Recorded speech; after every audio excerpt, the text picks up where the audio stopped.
یہ بات ہے آج سے 1400 سال پہلے کی۔ عرب کی سرزمین خون انسانی سے تر تھی۔ ہر طرف کفر و شر کے ڈیرے آباد تھے۔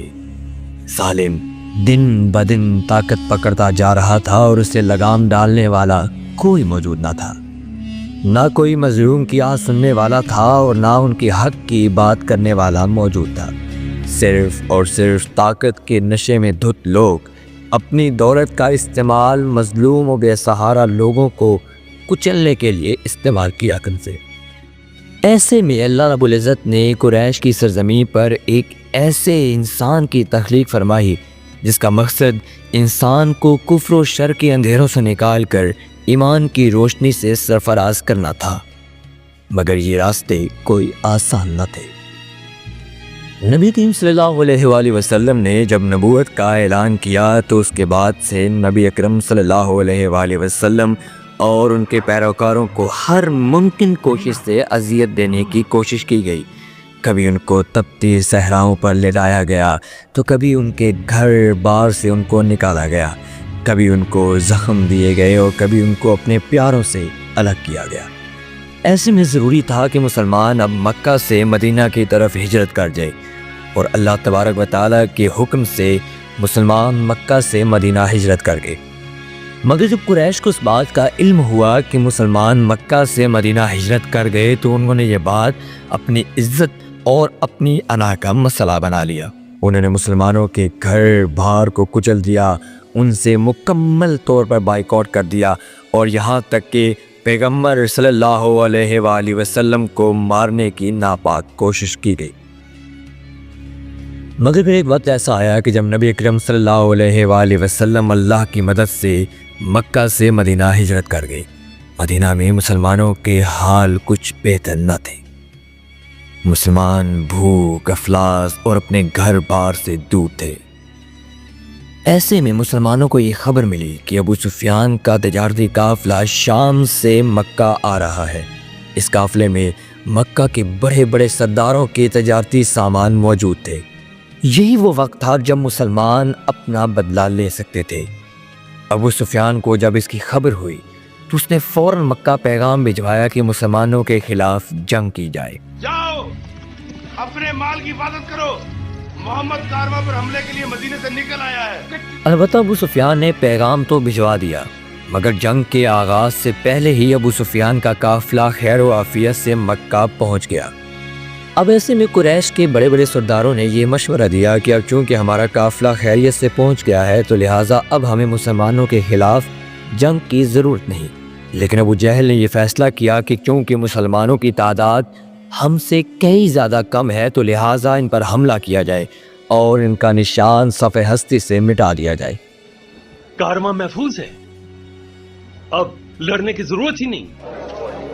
کل ان کا صفایا ہو جائے گا، ہم لڑیں گے۔ مگر ان کو کیا معلوم کہ اللہ تبارک و تعالیٰ کی ذات ان کے ساتھ موجود ہے۔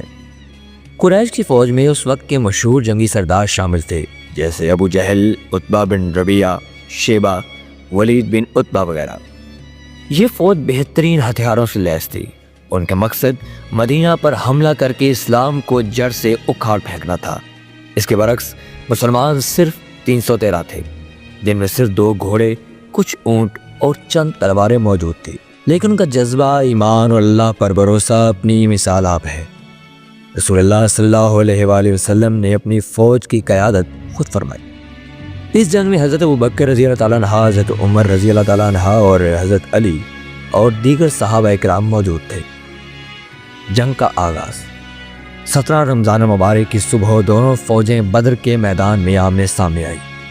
پہلے ایک بہادری کا مقابلہ ہوا جس میں قریش کے مشہور جنگی سردار عتبہ، شیبہ اور ولید نے مسلمانوں کو مقابلے کا چیلنج کیا۔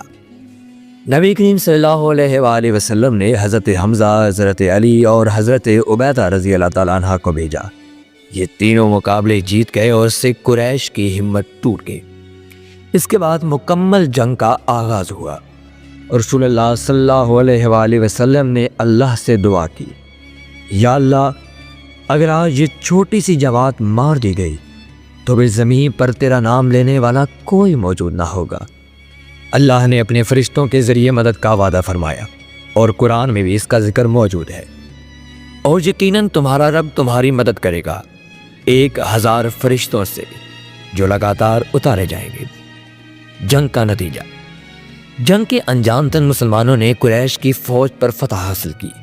ابو جہل، عتبہ اور شیبہ جیسے بڑے بڑے نام مار دیے گئے۔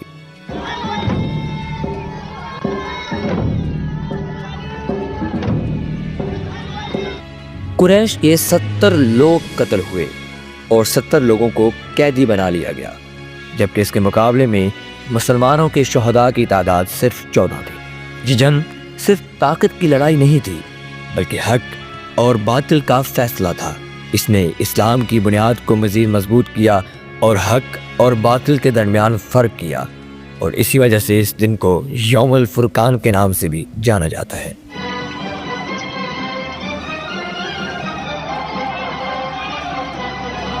غزوہ بدر کے اسباق۔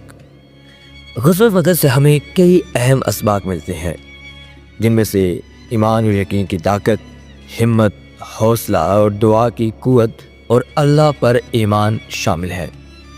اگر ہم غور کریں تو آج بھی مسلمانوں کے سامنے مختلف مشکلات موجود ہیں۔